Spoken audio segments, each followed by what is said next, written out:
welcome everybody. Thank you for coming this evening. We're glad that you're here and that we're glad that you're here to learn about the Franconia-Springfield Transit Station Area and Springfield Community Business Center Study, or the Franconia-Springfield Planning Study this evening. My name is Katrina Knutson, and I'm an urban planner with the Department of Planning and Development for the county.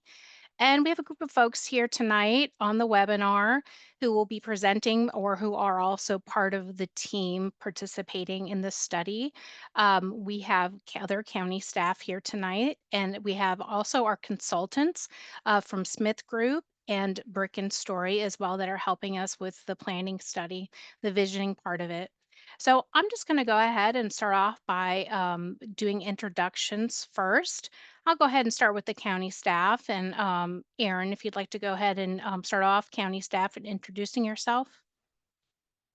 Good evening, everyone. I'm Aaron Kleibanner with the Department of Planning and Development, and I'll be assisting Katrina on the study. Thanks.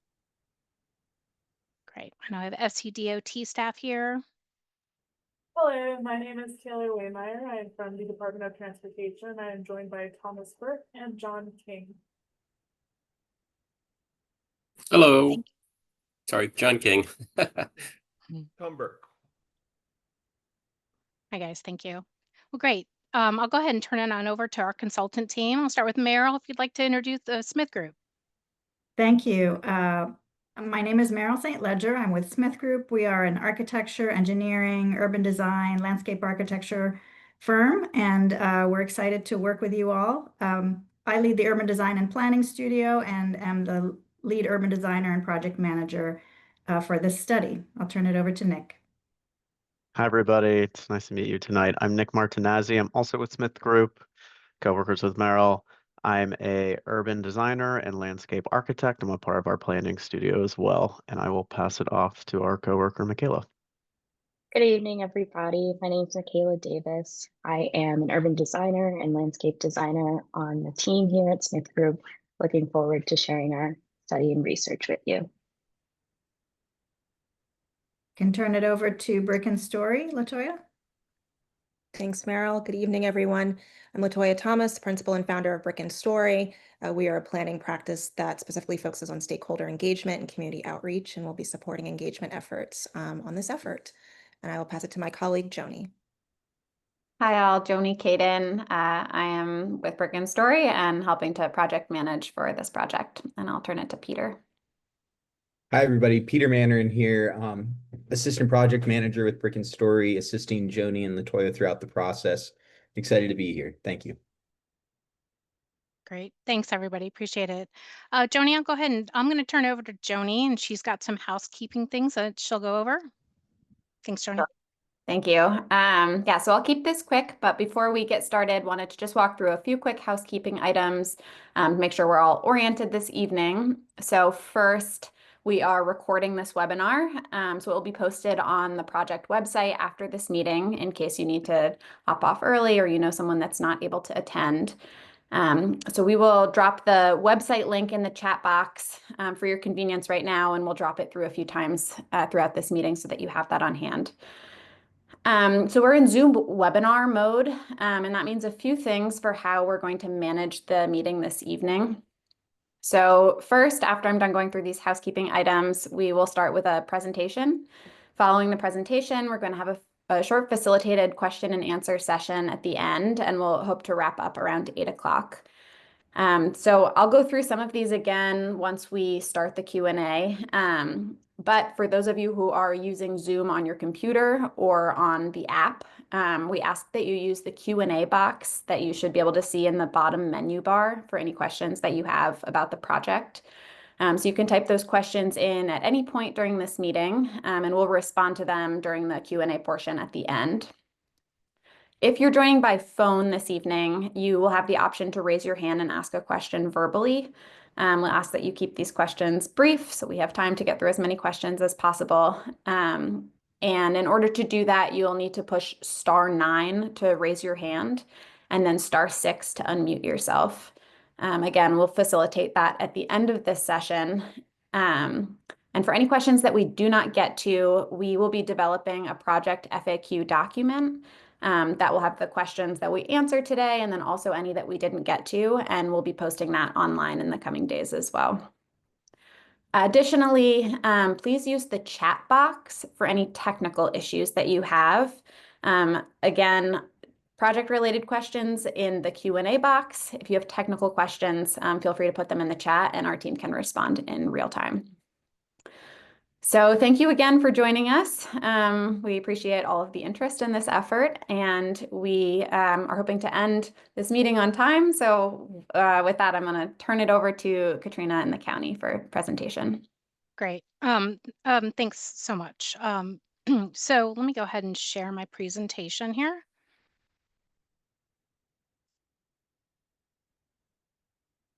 Okay, just give me 1 second as I get my screen oriented here. Great. Okay.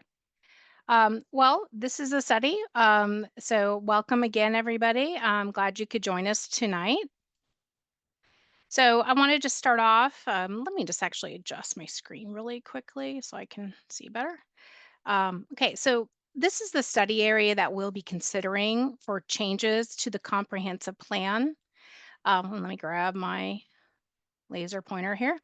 To the west of I-95. So I-95 runs right through the study area. To the west of I-95, we have the Springfield CBC, or Community Business Center.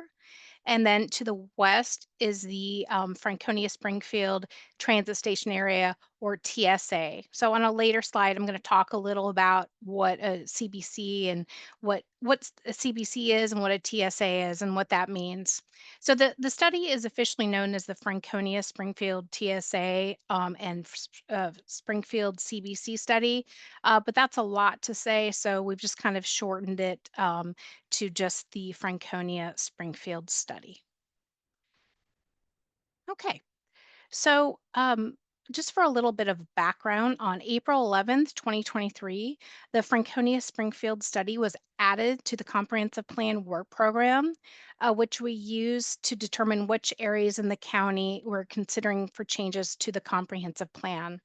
And as part of the study authorization, the Board of Supervisors directed staff to consider recommendations of the Springfield Market Study, and that was done in 2022. And I'll talk about that a little bit in a later slide. So the mission of this study is to update the plan for the CBC and TSA to guide development over the next 20 years.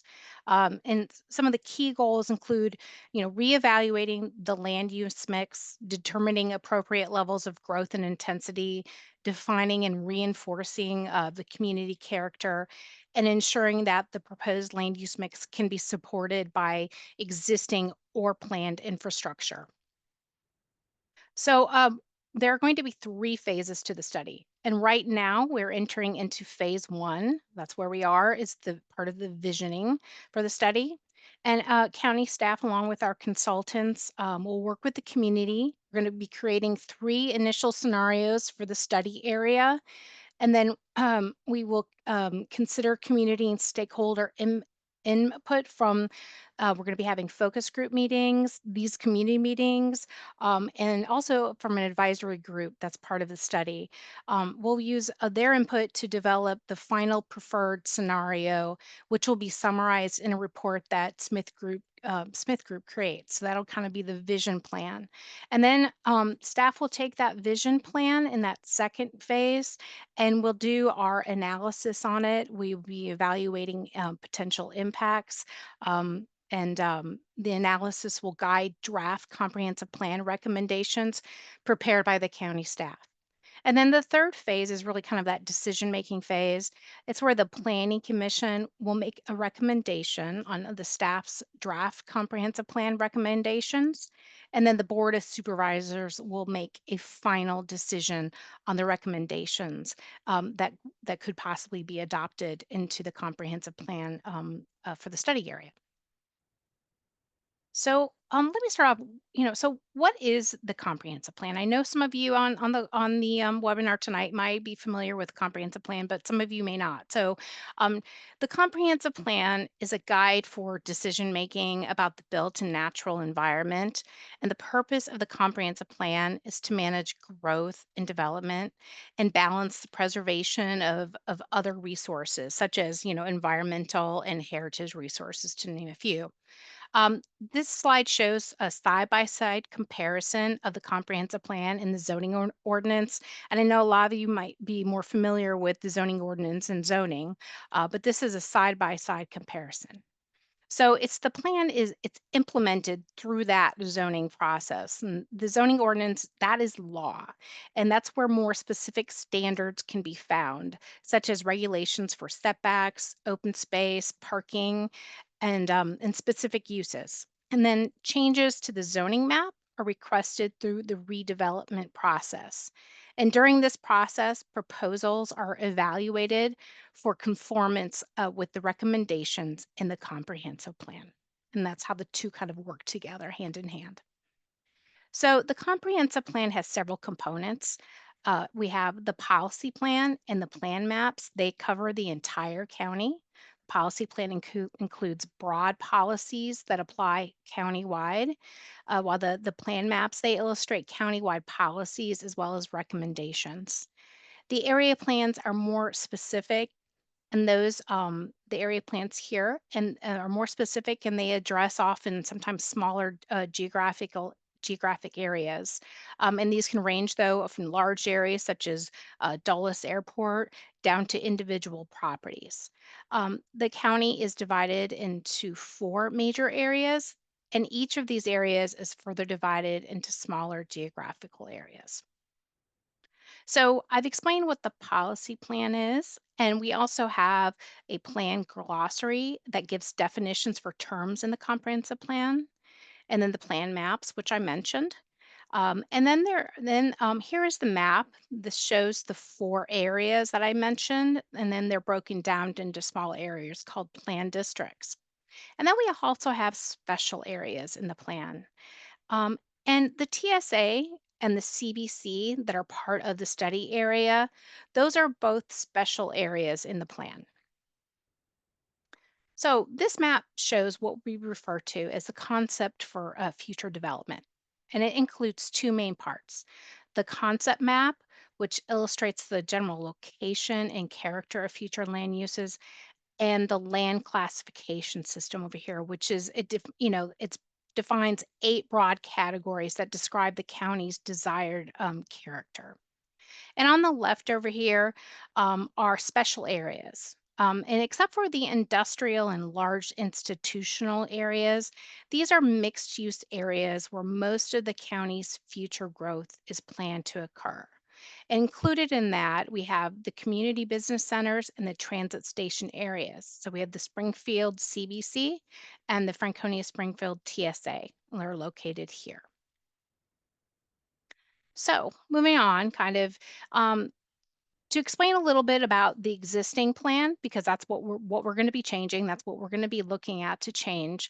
The current plan has a vision of a kind of a vibrant mixed-use center.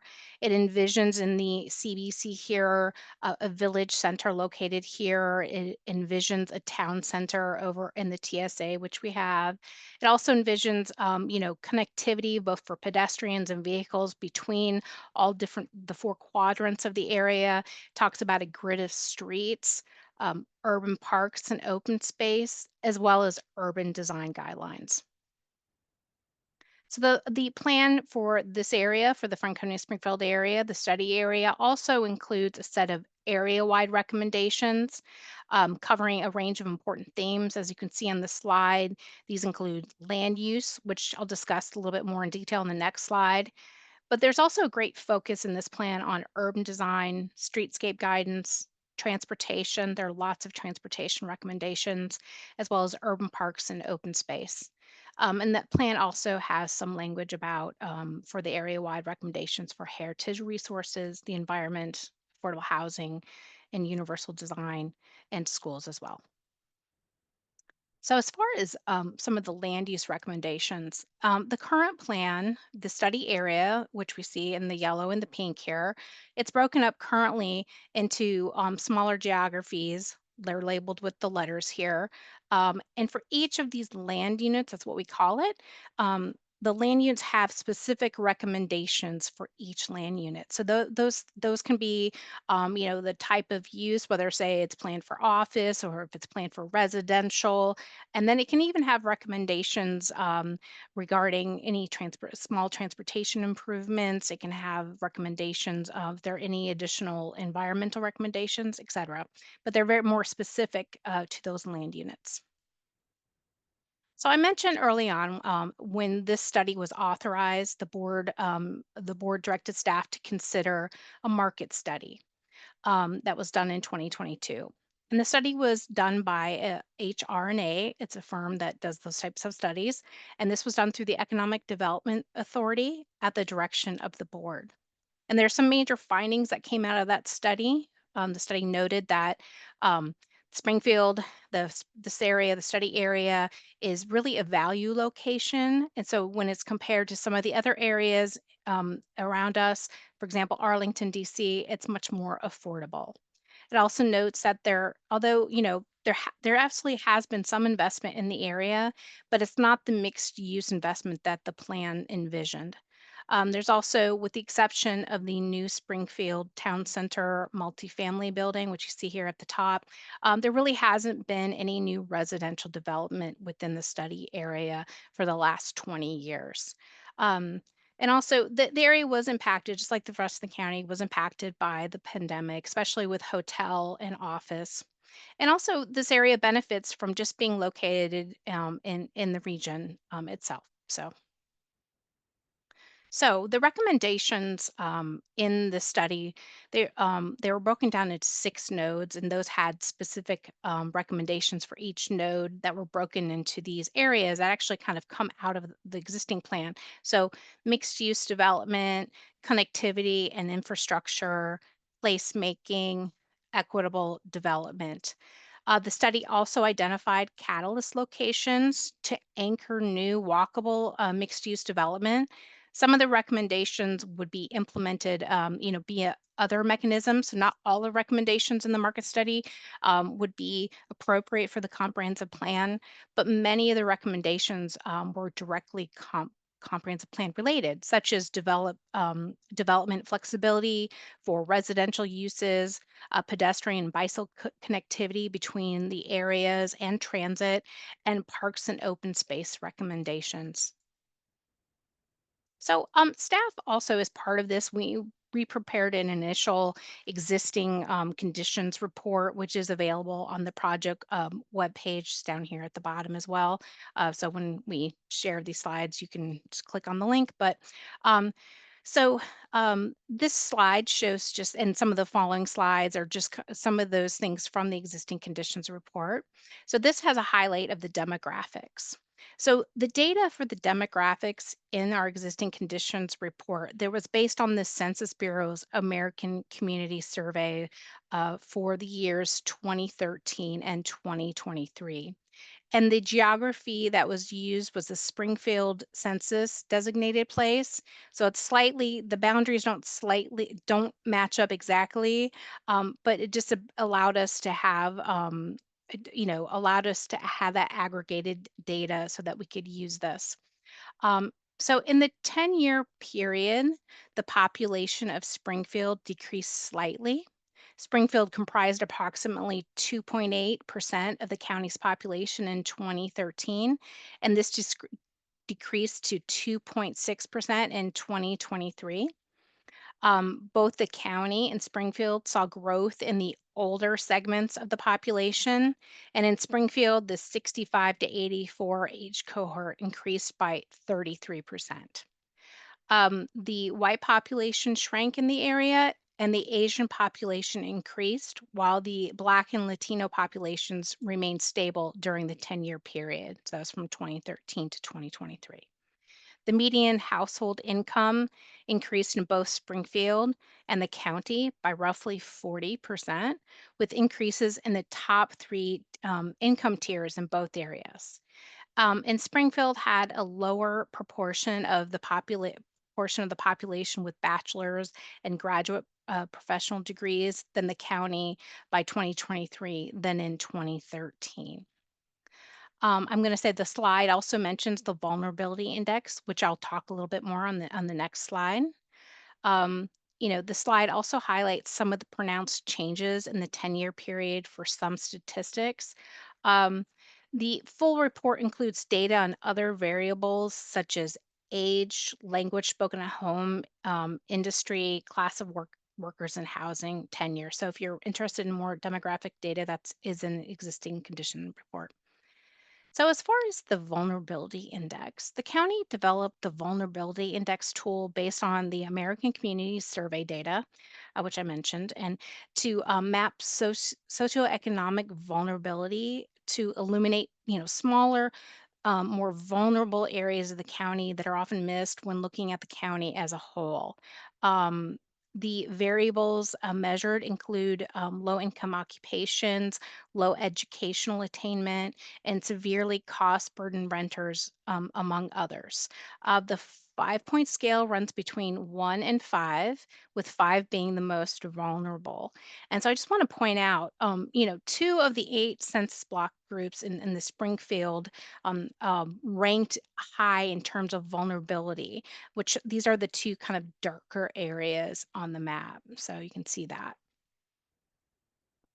Okay, so this slide shows a current summary of affordable housing within the area and a half-mile radius of the area that was prepared for the existing conditions report for this year. There are different mechanisms used to provide affordable housing in and around the area. So, to put the idea of an affordable housing unit into context, assuming a household were spending no more than 30% of their income, because that's what is considered not being cost burdened by housing, a unit would be considered affordable if it serviced a household of 4 with an income of $98,350, or for a household of 1 with an income of $68,850. Now, I just want to point out that there are different mechanisms used to provide affordable housing in and around the area. This map shows affordable units that are privately owned and affordable, such as the Lee Valley apartments over here. And those have basically, they're just affordable kind of naturally, I guess, and they don't have any sort of controls on them. So they're just kind of market rate affordable naturally. So there are also the Fairfax County Housing and Rehabilitation Authority owned properties located in and around the area. And then there are market rate rental properties that were built using tax credit mechanisms to ensure their affordability for a set period of time. So they have to be affordable for a set period of time. Okay, so going into schools, the slide shows the enrollment and capacity outline for schools in the Franconia-Springfield area.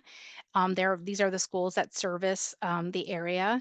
And based on the Fairfax County Public Schools Capital Improvement Program for 2026 to 2030, as of February 2025, Edison High School is over capacity and is expected to remain that way, with a moderate deficit continuing through 2029-2030.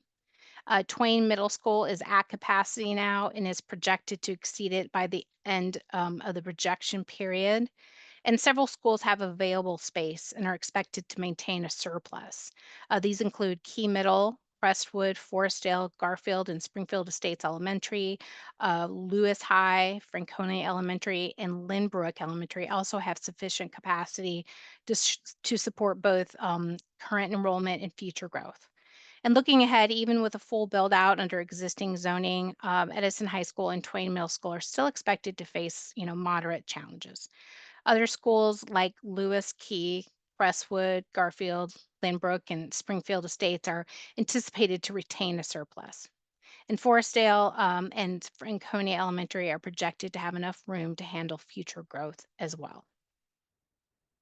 So, the Franconia-Springfield area benefits from a range of public facilities, including transportation infrastructure, neighborhood and community services, libraries, a new health department facility, and public safety. So, as part of the study, staff will work with partner agencies to assess whether additional facilities, may be needed. This analysis will be guided by the preferred scenario that emerges from the planning process. Okay, so just really quickly before I turn it over to Meryl for some more existing conditions information, this is the current timeline. So we're here tonight through October. We're going to be doing the focus group meetings. I'll put a slide up at the end if you would be interested and you fit into any of these kind of categories in participating. We are also soliciting proposals for land use change, and those will be due on October 24th.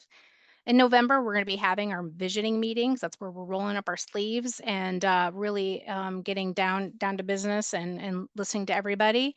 And then in the December through March timeframe, that's when we'll be staff and our consultants will be working on developing those kind of scenarios, and we'll be coming back out to you. But that's when we're going to be going to work.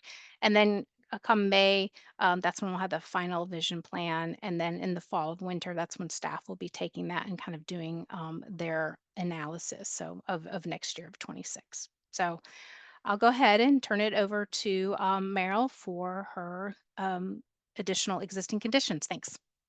Thanks, Katrina. So Nick is going to pull up a set of slides that we've prepared. This is a series of maps that goes through the existing conditions in the area. Katrina gave you the background and a lot of the conditions that are happening in the area, but we looked at it from the perspective of mapping. So we use GIS mapping to come out with these analysis diagrams that talk about land use, talk about connectivity, and talk about open space. And so we're going to walk you through these.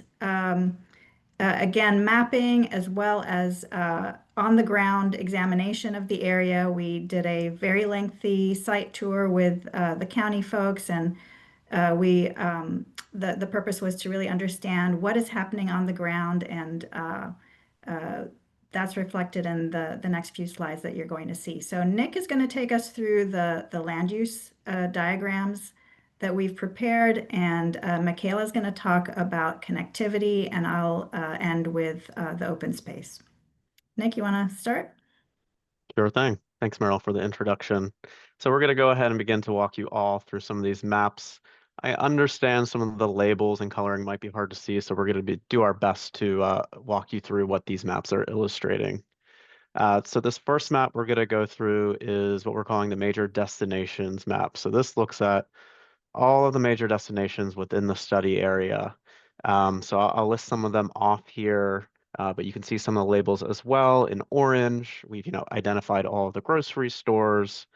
Yellow is general retail, so things like the town center or other shopping malls or outlet centers. Blue represents hotels, and then we're also calling out multifamily. You'll see highlighted in green. And then other civic uses, community centers, the post office, school facilities, libraries, just to name a few, some healthcare areas as well. Some things to point out from this map, some good takeaways is that you'll notice in the Springfield Community Business Center, the CBC, there is an abundance of grocery stores, right? You have Giant Food, Whole Foods, Lidl, LA Mart, Aldi, and a lot of great variety of shopping for groceries. There's also a great variety of hotel in the CBC area as well. Over on the TSA area side of things, this is fairly obviously anchored by the town center there in the middle. There's also some things worth pointing out, like the TSA headquarters down at the southern end of the study area, and of course the metro, the Franconia-Springfield station as well. Something else to point out here is you'll notice there is a little multifamily residential highlighted on the map. There's some, clusters to the south of the town center, as well as to the northwest, up behind the Springfield Plaza there.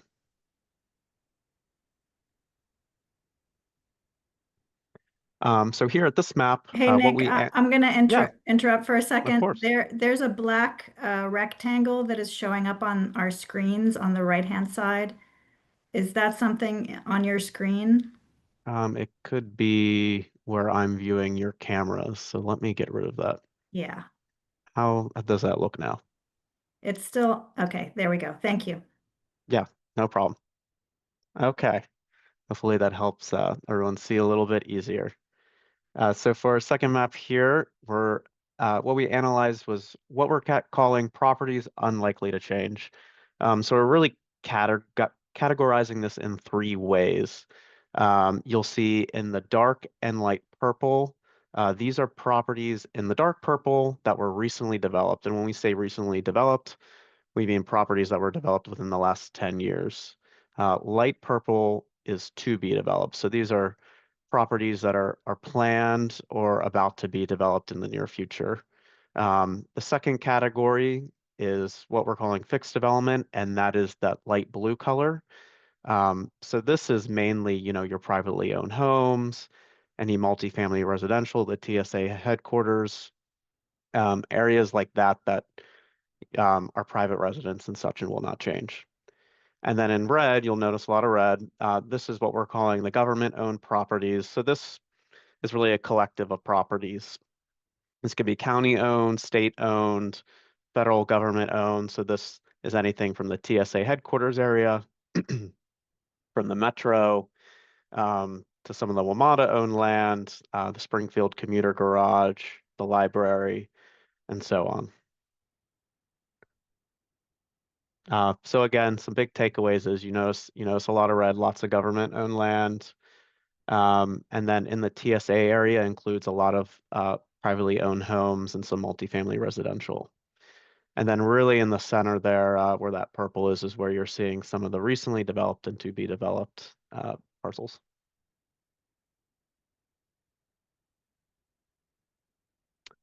So here we have more of a diagram for you all. So this is what we call a figure ground. It's really just to help understand scale and simplify the study area. And what it really does is show contrast between all the blocks and roads and parcel sizes. So it really just simply helps everyone understand how big some of these parcels are, how big or small some of these building footprints are, which you see in white, how large or small some of these roads could be. So I think, looking at this, you can pretty easily tell there's a lot of very large building footprints in the study area. Some of those coming from the TSA, one obviously being the Springfield Town Center, some of the shopping plazas, et cetera. You'll see a lot of very big roads, right? So what that means is there might be a lack of human scale and walkable streets or blocks that are smaller and easier to walk with some of these large roads in the area. There's an abundance of parking lots, a lot of which is, highlighted in the black and so on. And then also you'll see on the left here down towards the bottom corner, this also helps us compare scales. So you'll see another ground figure scale here down the left, and this is of the Mosaic District. This is in Merrifield, Virginia. Maybe some of you are familiar with it or have been to that area before. So you can see how this compares in contrast to something like Mosaic District, right? So one big takeaway is this is a very large study area. So look how many of the Mosaic districts you could fit within the study area. So there's lots of area and parcels.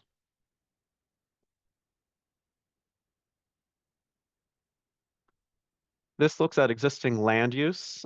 This is pretty straightforward. So red is commercial.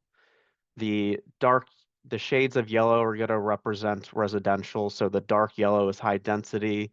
And then as we get to the lighter yellows, that represents low density residential. The blues represent institutional and public. Green is recreation. And then the grays are utilities. And then the dark green is any open land. So we're calling this non-developed land. One obvious thing here is a majority of the study area is categorized as commercial in both the CBC and in the TSA. Something to note, which I know many of you are familiar with about the area, is there is some institutional and public land. This follows the TSA area where the TSA headquarters is, and some of the land to the north, and then as well as some of the Metro and WMATA areas. Something else to point out is how there's few areas for or designated as recreation. There is a little bit down to the south there, and we'll explore this more in an open space and parks map we have coming up. But there's also some to the northeast where really some of that private residential and residential communities are as well.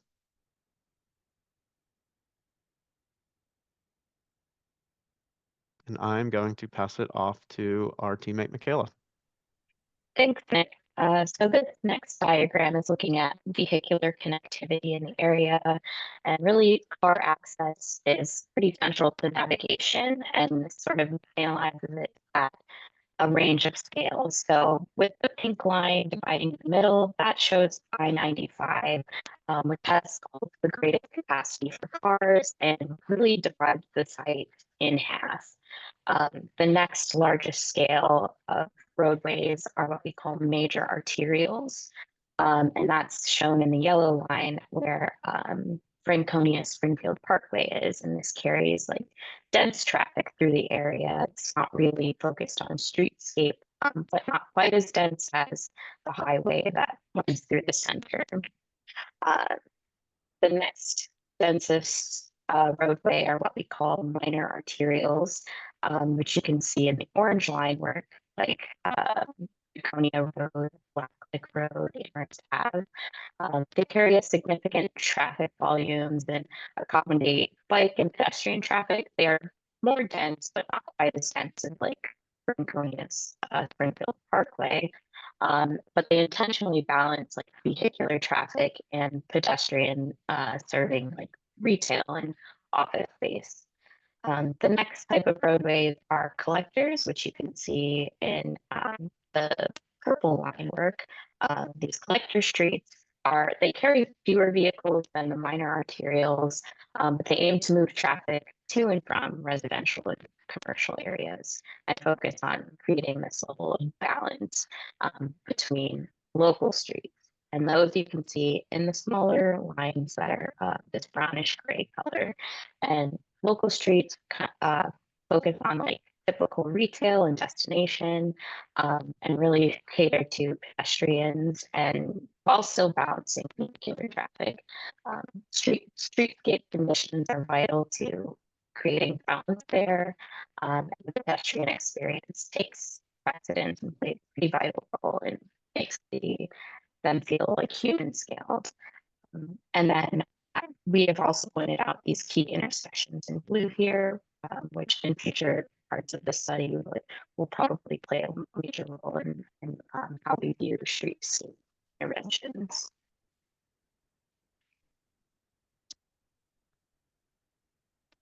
Next map is looking at multimodal connectivity, so all types of movement beyond just cars. And a major part of the site is metro access.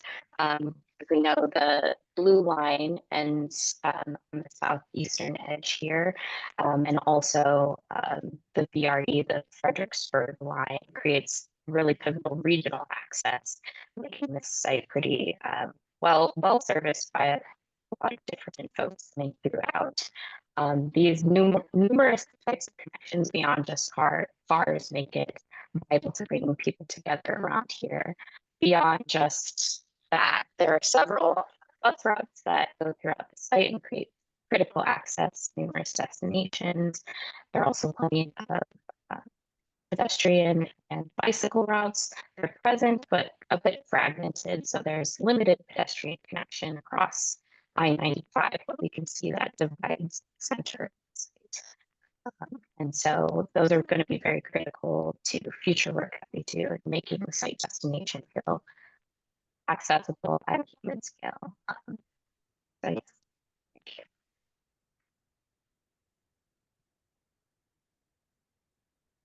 Over to Meryl.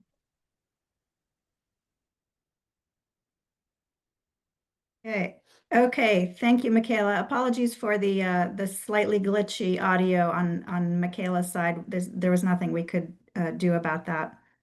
Our last two slides are regarding kind of open space and the experience of open space in the study area. This first one, it's really very telling. It's about landscape and open space, and the greens are just describing park areas, trees, recreational areas. And while a lot of the slides that you saw previously kind of focused in on the study area itself, we've also shown in green some of the playing fields, the school sites, a little further out, just to highlight the fact that on within the CBC and the TSA study areas, there's really very, very little green space. It's primarily concentrated in the south, in the resource protection areas around the metro station, the TSA headquarters, and a bit in the residential developments on the eastern side of the TSA. And so this is a very telling diagram. There's a lot of impervious surface. There is some tree cover, but not a whole lot. And so this is something, as we get into visioning for the potential future, we'll want feedback on what kinds of open spaces, what kinds of green spaces people would like to see in the future in these two parts of the study area. And the next slide.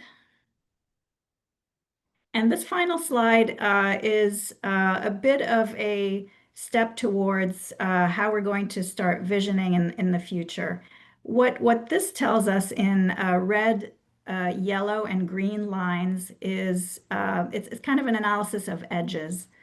There are a lot of hard edges, as shown in the red lines in the study area. These are the edges around I-95 and some of our widest roadways. These are the edges that, while connectivity across these types of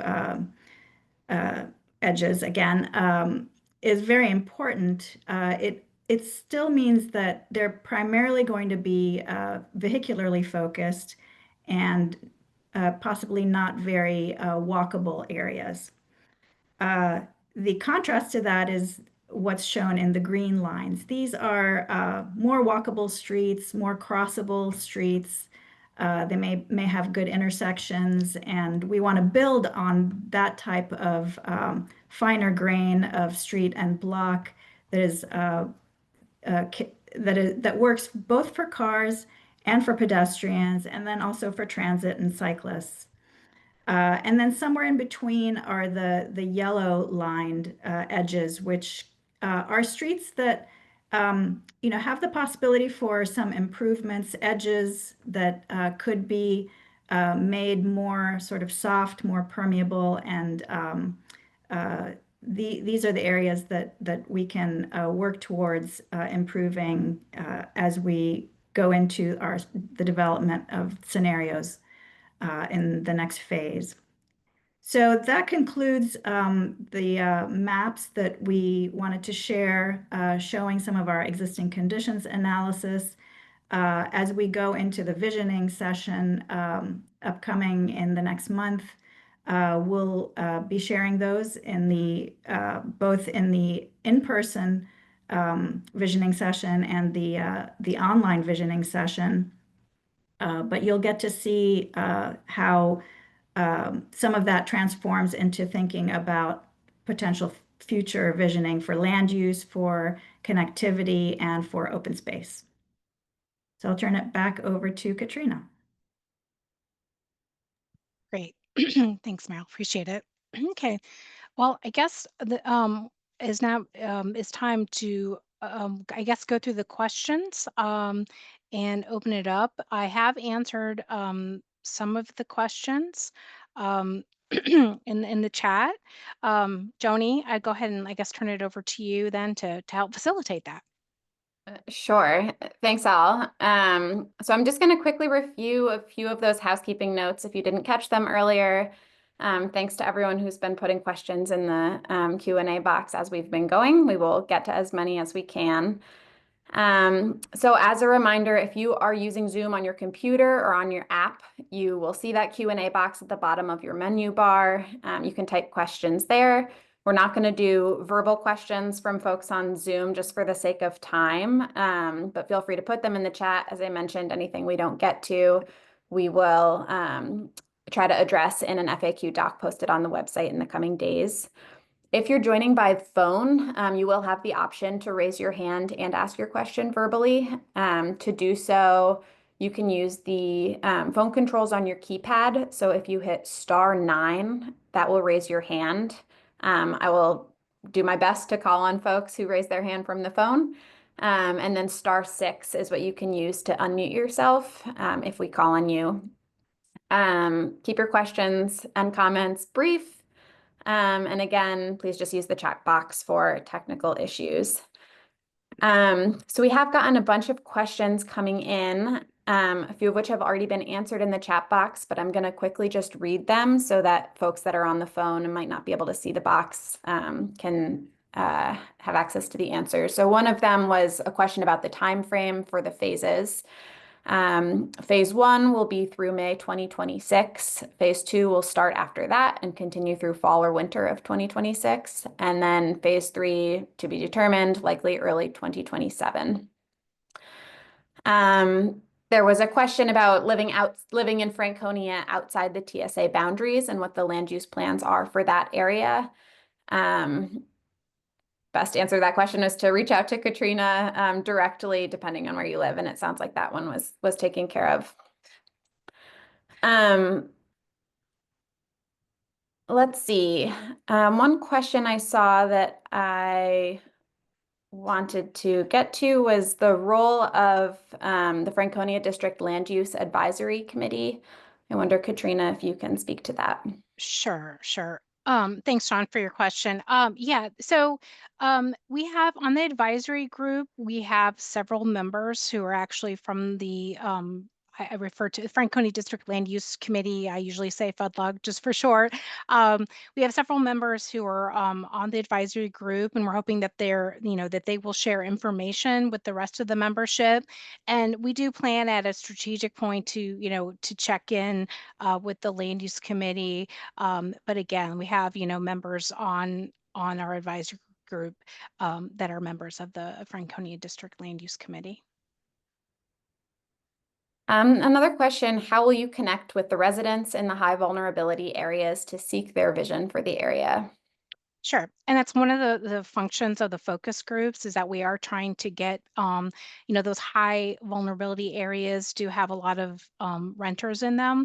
And so we do have a renter focus group that we're trying to get at. We're also trying to get at the more vulnerable populations. We're working with our partner agencies, neighborhood and community services who actually have boots on the ground, and they're actually able to get at a lot of those populations. We're also having a focus group meeting with Spanish speakers as well. So that's how we're trying to, get to some of those more vulnerable populations as well. I see a question, can we add or create more park spaces such as pickleball courts, walking trails, things like that? Yeah. That's something that we're going to be looking at in this plan is that we're hoping to be able to introduce additional open space, or even if it's not necessarily public open space, also additional private open space that is publicly accessible. I see a question about improving bus routes and some specifics around the wait times for buses. So are there plans to improve bus routes as a part of this? I am going to turn that over to our FCDOT people, folks. I don't know, Tom, John, or Taylor? Well, Tom Burke, DOT, the Fairfax connector does regular updates to their to the bus routes. They optimize, and So every few years, I don't know exactly how many years. They just did Chantilly, John or Taylor, what was it? Chantilly, Reston. It was a weird kind of combination. So I'm not sure. We could probably check in with the connector to see when Springfield might be up for some optimization in terms of the bus routes. Tom, didn't they just change some of them because of because of the garage being built? They did. I don't know. I thought that they had looked at some of the bus routes because of, and they had done a new update in June or something. It could be. I'm sorry. I'm not. I thought there was some stuff done for that too as well. Yeah, I think that's a good point. When the commuter garage was opened, I think they did shuffle things around a little bit. And I did just want to clarify that the optimization that the connector does is not tied to any specific plan amendments. They generally just do areas of the county every certain number of years. But we will be looking at transit high level. We'll be looking at how the transit routes cover the area, where there's any areas of the CBC or the TSA that are not served well by transit. We'll look at bus stops and see what kind of coverage we have versus what we might want to strive towards. But in terms of like wait times and frequency and routing information, I think that would probably have to wait until we do until the Fairfax connector does one of its optimization studies. There was a question when one of the maps was being shown. I don't see it on the map, but has the county and VDOT given up on the Jug Handle intersection road from Metro to the TSA? Jug Handle Road? Given The Jug Handle intersection. David, I'll let you elaborate if you can give more specifics. Let's see. I think a related question, to what extent can this process address any changes such as new pedestrian, cyclist, bridges, or ramps that might be desirable for connecting the sections of the TSA that have been cleaved by major roads such as I-95, the Parkway, others? Yeah, that would definitely be part of the study, looking at we are also doing a larger transportation analysis as part of this study. So we'll have the ability to look at not only just vehicular connectivity, but also looking at pedestrian and bicycle connectivity through the study. And Tom, if you have anything to add, please do. Sorry, I missed the last question. I see the clarification on David's question. Frontier Drive extension down to Loisdale Road is still in the comp plan. I don't know that it's necessarily a high priority at this point. It was back when the FBI was potentially relocating to Springfield, but since that's not happening, I don't know if Frontier Drive extension, which would go from the Franconia-Springfield Parkway past the station down to the industrial park and over to Loisdale, that is still in the plan. And I'm sorry, what was the more recent question? Just basically, Joni, do you want to read that again real quick? Yeah. To what extent can this process address any changes, such as new pedestrian or cyclist bridges or ramps that might be desirable for connecting the sections of this TSA that have been cleaved by major roads? Oh, yeah, we will 100% be evaluating the bicycle pedestrian facilities throughout the CBC and the TSA. To the extent feasible, we want to make as many of these connections as possible. The Interstate 95 and even Franconia and Old King Mill Road kind of become obstacles, but we are going to look very closely at how people can walk and bike from place to place within the CBC and the TSA. That'll be a big part of the transportation assessment. Thanks. In light of recent reductions in federal money to Virginia, how has or will the initial plans change? Well, as far as, I mean, that is a little bit out of our control. I mean, we do have a lot of government-owned property in the area, so that could potentially impact those government-owned properties. As far as what we're going to be studying, we we're going to be taking the community's vision into consideration. We're also going to be getting input from potentially through the proposals that we receive and typically those proposals are going to be from developers or landowners. So we'll see what we get in those. But we are still planning, we're planning out for a longer time period. We're planning out, 20 plus years. So really, hopefully beyond, the current situation that we are in right now.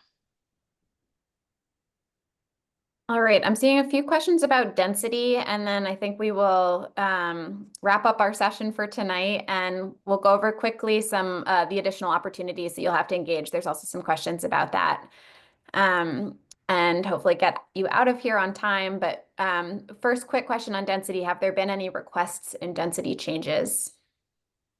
No, we haven't. I mean, we haven't specifically received any as part of the study. We may, like I said, it will be something that we are looking at as part of the study. So we're going to be going through this visioning process, looking to see, what areas might be appropriate for focus areas where we might want to concentrate, new development, or where we may. So that is really all part of what we're going to be looking at as part of the study. Now, like I said, we will be getting potentially some specific land use proposals. Now, I want to say that those are only kind of one piece of information in the whole puzzle. We'll be considering those, but we'll be considering them with all of the other inputs that we have from the community. So looking at density is part of what we're doing, or whatever intensity, density, whatever it will be part of the study. Thanks, Katrina. And last question, we will go over here live. How were the TSA and CBC boundaries determined, and are they subject to change? Well, I think the boundaries were determined many years ago when the original study. That's because it really outlines kind of that commercial area. I'll be honest with you, I'm not 100% sure why the TSA extends into kind of that residential area. But those are the boundaries that we have right now. Really, the only potential additional area that we may be looking at, excuse me, is the industrial area that's just north of the kind of the Metro Park area where the new Innova Hospital is being built. That might be the only additional area that we would consider bringing in as part of the study. But right now, we're not doing that, but we may consider doing that. Thanks, Katrina. So as I mentioned, there's also a bunch of questions about ways to get involved. Folks want to know about how they can continue to engage and provide feedback, which is how we wanted to wrap this up anyways. So I'm going to turn it back over to you, Katrina, to just go over again some of those upcoming opportunities. Sure. And we will, any of the questions that we haven't answered, we will be answering those, have that information available. Whoops, hold on one second here. Okay. So these are just some study resources I wanted to point out. We have the study webpage where all of really it's kind of a central location for all of the information. It has all the upcoming events, any of the new information. Also has a link so that you can become, and you can submit your email or add additional comments. We have that as well. This right here is a way to join our email list. So when we send out information, you will receive information if you're on our email list. So I would encourage you to join that. Also, this is a way for you to also submit comments as well. And like I said, we'll be putting those additional questions up on the web page. Again, just allow us some time to answer all of the questions because y'all had a lot of really good questions tonight. So, and then oops, not advancing. There we go. Okay, so really important. These are all I have the QR codes up here so that you can register. These are all kind of the upcoming meetings that we have. So for anybody on the tonight who has children under the age of 18, you're a parent, you have children under the age of 18, Or if we have any renters tonight, or if you're a parent and you under with kids and you also are a renter, we encourage you to attend this meeting tomorrow. It's a virtual meeting. These focus group meetings are all virtual. And you can, use your phone and scan this QR code. If you don't have that available, you can go to the webpage and you can register from the link to register there. We also next week are going to be having for Spanish speakers, again, trying to reach some of those populations that we don't typically reach or in the past. So that's on October 15th. And then on Thursday, if anybody here tonight, I encourage you, if you're a business owner, to also attend. We're doing 2 sessions, 8 a.m. and 12 p.m. And on October 16th, so next Thursday. So those are the focus group meetings. And then we're going to have these larger community meetings and these visioning sessions where we're just kind of like I said, we're going to roll up our sleeves and it's going to be interactive exercises for you all to participate and share your vision for the future of the Franconia-Springfield area. So this is in person at Lewis High School in the cafeteria, November 8th at 10 a.m. I would really encourage you, just so that we are prepared for everybody and we have everything that we need. Just encourage you can use this here to actually register for the event, the in-person event. That would be great. And then if you're not able to attend in person, we also have on Thursday, November 13th, we will also be doing a virtual version of that as well. So those are all of the opportunities upcoming in the near future to participate. And I'm just going to go ahead and go to the next slide. There we go. Oops, sorry. Let me go back actually. Just want to, if you have any questions, you can also, this is my email address, and Erin, who is my partner in crime on this project, you can also email Erin as well, but I'm the primary contact for the study. So great, and I'll go ahead and let me put that other slide back up. And again, thank you everybody for coming tonight and participating. And I don't know, Joni and Meryl, did I forget anything? I think I got everything right. All right. Yeah, thanks all for joining. Okay. Yeah. The recording will be up online soon. Yep. So you'll be able to watch again or share it. And again, your questions will be answered as well. So thanks all for joining, and you can feel free to drop off. Great. Thanks, everybody.